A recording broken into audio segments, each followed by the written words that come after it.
Good morning, everybody. This is Scott Duffy, and welcome back to What Now? What Now with Scott Duffy? It is Thursday, and I'm so glad to be with you today. Today's going to be a shortened program. I have got a big announcement next week, and we have a lot on our plate right now, and a lot of things that we need to get done over the next 24 hours in order to make that happen for you and bring that to you. And so this show is going to be short. We're going to be about 10 to 15 minutes, but there are a few things that I want to share.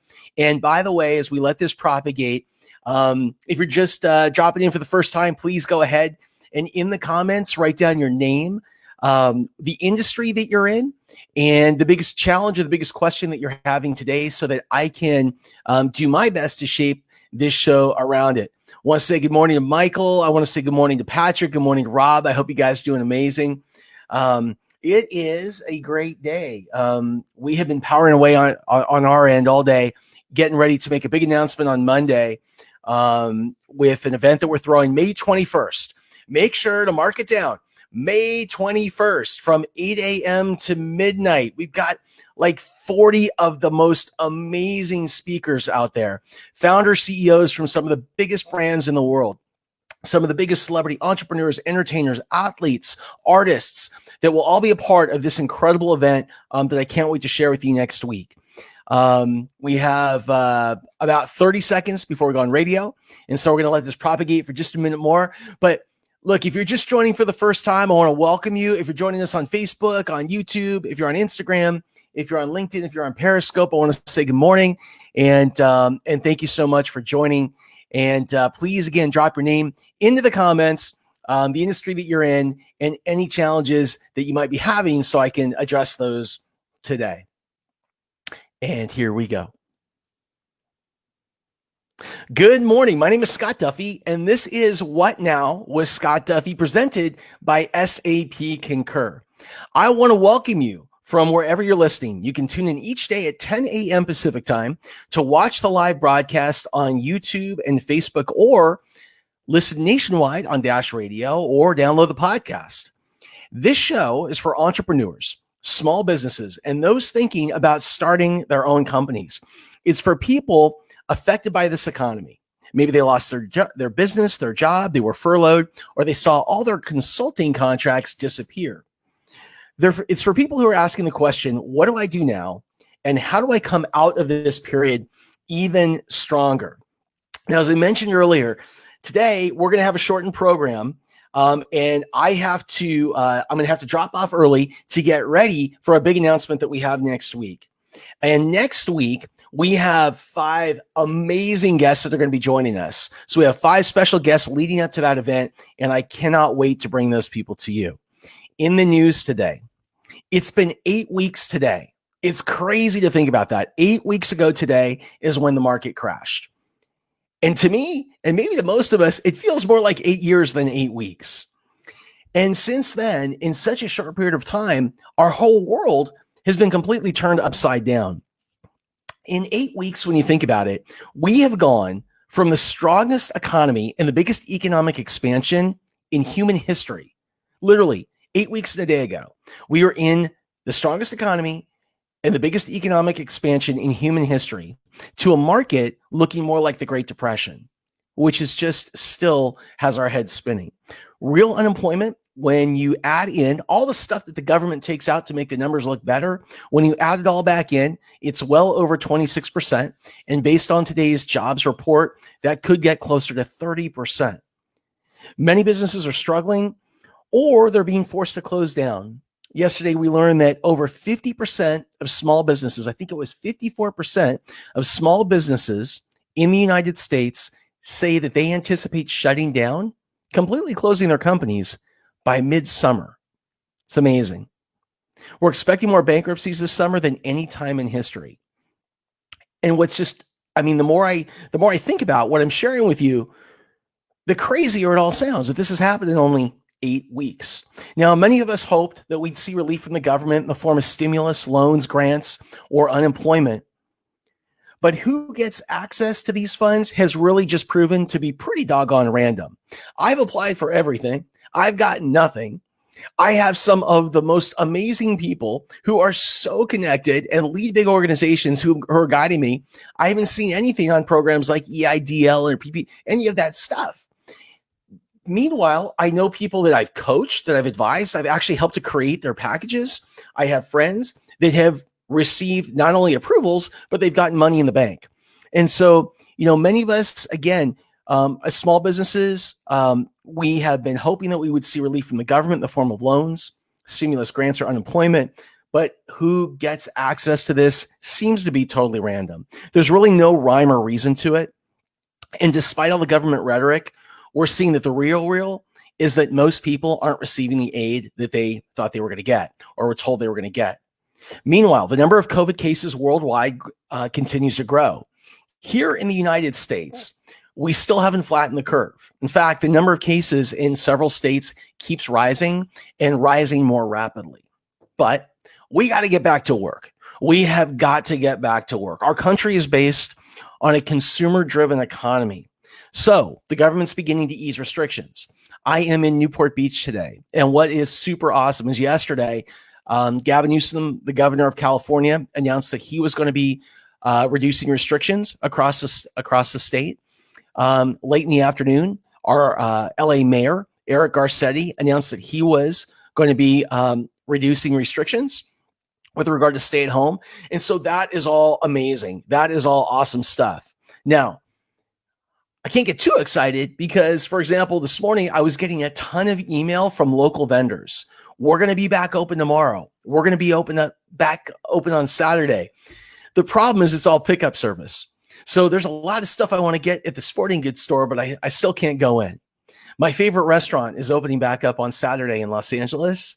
I still have to order out, but they're open, and that's good news. It's progress. I'm curious where you guys are. I'm curious where you guys are at in terms of if you're at work, if you're planning to go back to work. I'm curious how you're doing in your small business. Are you continuing to thrive? Have you struggled? Have you pivoted? Have you adapted? These are stories I love to learn and I love to share. So again, anything, whenever a user says, yes, but you can go to the liquor store. I think that the liquor store was deemed an essential service or something like that, because yes, every liquor store I've seen has been open. That's pretty funny. So what is this process going to look like of opening up? We've been told a whole bunch of different things. The president laid out a plan. Our governors laid out a plan. Different counties here in California have laid out different plans. But I think at a high level, at the end of the day, this is what it's going to look like. The first phase of opening back up is going to be we're going to stabilize our essential sectors. I think that's number one. So during this phase, we expand our testing, our tracing, and supported isolation when people need it. I think the second stage is going to be where we expand our essential workers. So this would include both short, medium, and long-term needs that we all have, and we would ease social distancing. I think that the third step is that they're going to end the collective stay at home, which we all can't wait for. So you can mobilize non-essential workers, further relax restrictions.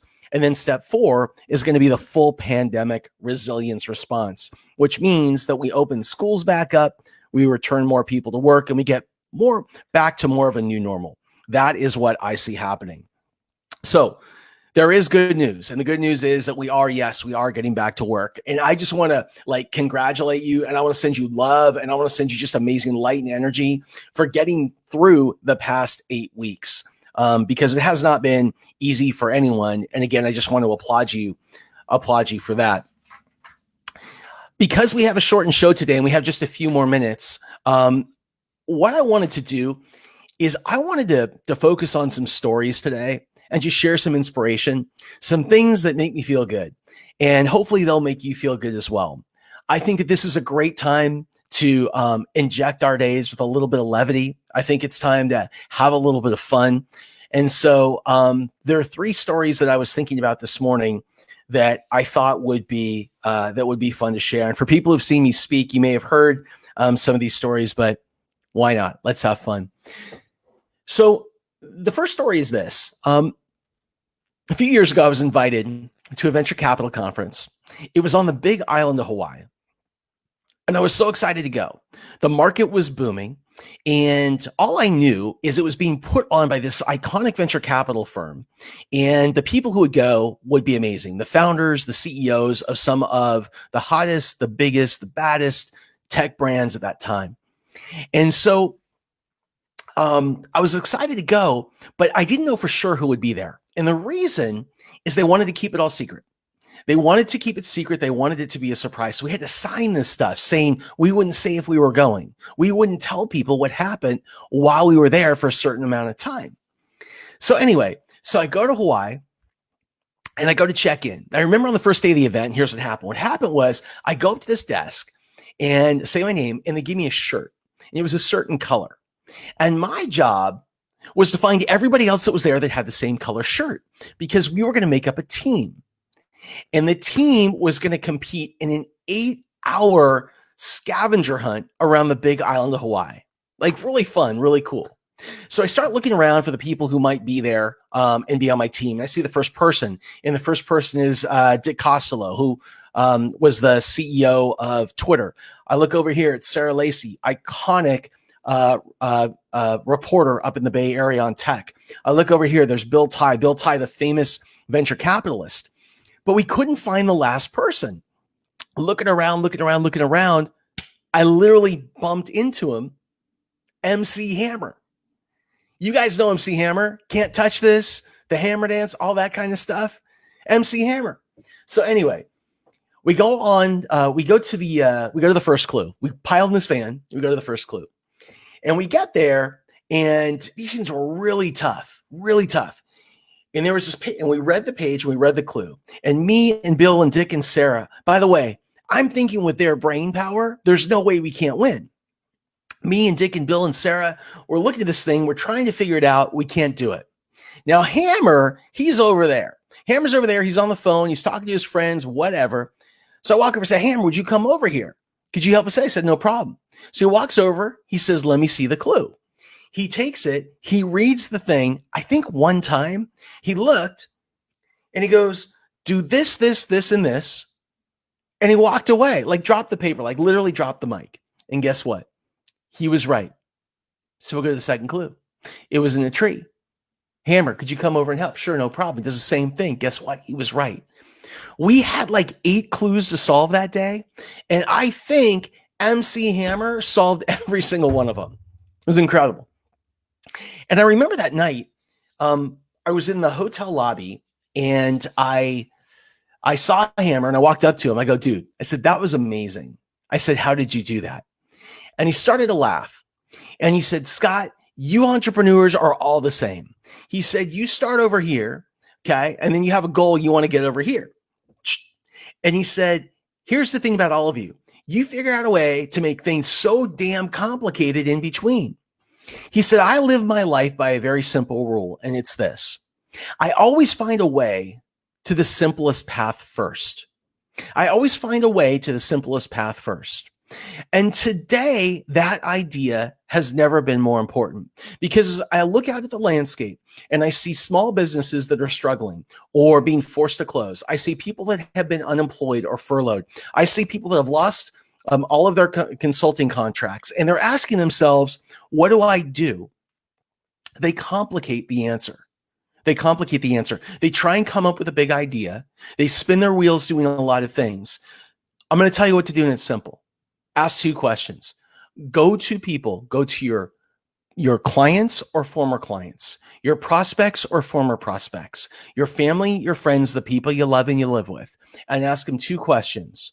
What do you need? What do you need today? And what has to happen? How do you know you're getting what you want? Let people tell you what they need. Get that information, then go out and develop the most basic version of what it is. That's it. The minimum viable product. Get it out fast. Get it out early. Get it in those people's hands. See if they like it. See if there's something they change. Go back, iterate, and adapt, and then relaunch. And then when you find the right product market fit, that's something you can take to the market. Now, I've read on the show So many different great opportunities that are out there today. So like if you want to make it even simpler, because we're talking about simple right now. So simple is asking those two questions. Simple is also, if you just want to go find something to drop into, taking a look at what some of the biggest needs are today and go do business in that space. For example, you know what's hot right now? Notaries. Gosh, damn, everyone's got so much legal work they have to do. They're refinancing their house. They're redoing their loans. They're this, they're that. They're applying for stuff. They're certifying stuff. Become a mobile notary. It ain't that hard. Become a mobile notary, market that service. There you go. There's something you can do right away. Become an appraiser. Really hot right now. Real estate agents are getting hotter. My friends that are real estate agents are telling me less stuff on the market right now. So prices are higher. However, they expect a ton of stuff to come on the market this summer. There's going to be opportunities there. So next time we're on this show, I'm going to go through that list of opportunities. But what I'm saying is this: don't overthink it right now. Do not overthink it. Find a way to the simplest path first. That's what I'd recommend. The second story is this: when you find an opportunity, I want you to jump on it. I mean, like don't tiptoe to it. Don't be cute with it. Don't come at it slowly. Don't look at it. I want you to jump right on that and tell you a story. Got a good friend. His name is Gary Goldstein.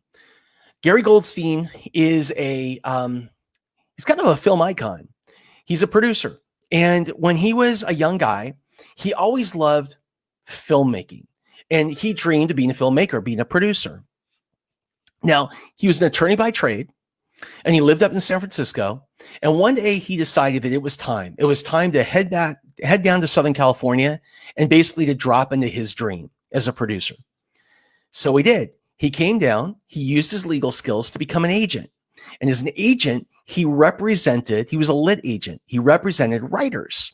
He felt if he represented writers, one day he'd find a script that he loved that he could go and sell and then produce. That's what he did. So anyway, one day, Gary gets a call. And again, he's been doing this for a long time. He's been hustling. He's been trying to find that opportunity. He gets a call. And back in the day when video, so before Netflix and before all that stuff, back in the days, like before even Blockbuster, when you get a VHS, get a video, when the small local mom and pop video store started to spring up, they had a problem. The problem was there just was not a lot of video out there. There wasn't a lot of stuff on video. And so what they would do is you would go and you would create a poster, like a movie poster, totally outrageous movie poster with a totally outrageous title. And think about this if you're an entrepreneur. Instead of writing the script or like a business plan for it, you would go and you would sell the poster in the title and that idea. And then you could get financing and it would be small. It could be anywhere from $25,000 to $50,000, if that, to go and to make this stuff. They just needed content in these stores. So anyway, something happened on the film. Gary gets a call. Guy says, "You want to do this?" And Gary said, "Well, tell me." And he said, "Here's the thing. I can give you this thing." And he said, "But you got 30 days and that's it. You have 30 days to write it, to cast it, to shoot it, to edit it, and get it to me. If you get it to me one day late, you don't get paid. If you do it right, here's what you get." Now, the amount of money that he was given wasn't enough. Most people would say that is not enough. And they would walk in the other, they'd say, "No way." Right? Because they need more. Because again, more to most people is they think it's better, but more is more risk, more time, more bullshit, more all that kind of stuff. I don't like more. I like simple. Okay? Less is more. Less is what most people think is more. So here's what he did. He looked at this and he said, yes. He said, "I'll do it." And he jumped on it because he believes when you run into opportunity, he says, you got to chase this thing down like it's the last bus of the night. You got to hop on it. So guess what? He had a plan. He said yes. The first 2 weeks, what he was going to do is he was going to write it, cast it. In the second 2 weeks, he was going to film it, edit it, and deliver it. 2 weeks go by, nothing gets done. So again, at that point, most people quit. What did Gary do? What Gary did is he got on the phone and he started to call people. And he said, look, he got scrappy like we do as entrepreneurs. He said, look, if you've got a camera, I'll make you the head of cinematography. If you got some clothes in your closet, you're the head of wardrobe. If you can talk, you can act. And that's what he did. The next day, people showed up. They made the film. They edited the film. They delivered the film in 30 days. That movie, Gary's first movie, was called Cannibal Women in the Avocado Jungle of Death. Cannibal Women in the Avocado Jungle of Death. Gary's second movie was Pretty Woman. The #1 box office hit for Disney of all time to that point and for years to come. Played on cable every single week for over 20 years. You see, you just got to get in the game. You got to get in the game. You got to keep it simple. You got to get in the game. And so that's the second thing that I wanted to share. And then the third thing that I wanted to share is this. Once you have simplified it and you jump on the opportunity when you find it, what I really want to recommend you do is you stay committed to sticking to one thing and really nailing that thing before you try 20 others. Because what a lot of entrepreneurs do is they take as many things as they can, as many ideas, and they throw them against the wall. And they say, I'm going to throw it against the wall like spaghetti. I hope something sticks. They think that's a great idea. It's the worst idea on the planet. And the reason is we don't need your divided energy. We need you really focused on solving one problem for one customer. I have a good friend. I worked with him when I worked with Tony Robbins, known him for 30, 35 years. And I ran into him in San Diego. I said, how you doing? This is a few years ago. And he said, I'm doing awesome. He said, I'm doing really great. I said, why? He said, because I just closed a deal. I just got somebody to invest $2 million in my company, $2 million. And it was like a startup. That's amazing. I high-fived him. I said, what are you going to do? He said, we're going to solve this one problem for this one person. We're going to get this thing out quickly. We're going to start making money. A year later, I run into the same person in San Diego. So ironic. It's the craziest story. I run into the same guy in San Diego. I said, how you doing? He said, you're not going to believe this. He said, the last time I saw you was the day I got the yes on financing. And today, I just come from my attorney's office. I'm filing for bankruptcy. I'm like, what? How's that possible? He said, well, it's actually pretty simple. He said, when I first got started, I was solving one problem for one person and everybody was on board. But as soon as we got the money in, the money came in, things changed. Every single day, somebody came to work and they had another big idea, another shiny object. There was another shiny ball. And so instead of solving one problem for one person, we decided to solve everything for everybody. And we kept building and building and building until we ran out of cash. When we finally pushed the product out to the market in total desperation, he said something happened. What happened was 95% of the people who came to our site used 5% of it. They used 5% of it. And he said the 5% they used was the original product, the original thing that we were going to build. That was it. So if you reverse engineer that, he said, I spent 95% of my time and money. Basically, I wasted it on the wrong stuff. And so, again, what I want you to do is this. Keep it simple. When you find opportunity, jump on it. And stay focused on one thing. Really nail that one thing or explore through that one thing.